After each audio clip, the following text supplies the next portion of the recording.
حتى بقول لك سوق لا بالتيفي كان شتو وركي بدهم بيه سوماليدا midowga musharaxiinta oo gordhow shir jaraa'id ugu qabtay warbaahinta Hotel Jazeera ayaa sheegay gabi ahaanba in ay baajiyeen banaanbaxyadii maalinta Birita ah ay rajeynayeen in ay ku qabtaan fagaaraha daljirka daason arintaas oo ay ku sababeeyeen balanka baxay oo ay sheegeen in dawladda federaalka Soomaaliya ay ka baxday maalin walba midowga musharaxiinta maalin walba ma hadlaan ya bal andaafiya kan golaha midowga murashaxiinta ayaa warqad ka dhan ah madaxweynaha waqtigu sii ilaaday ee Farmaajo waxa ay u direen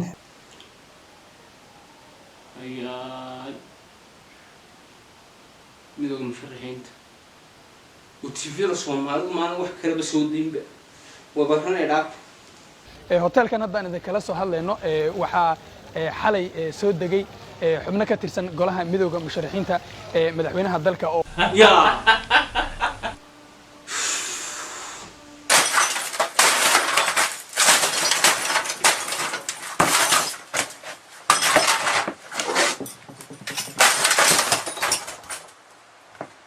fadlan muuqaalka like saar si aad noo dhiirigelisaan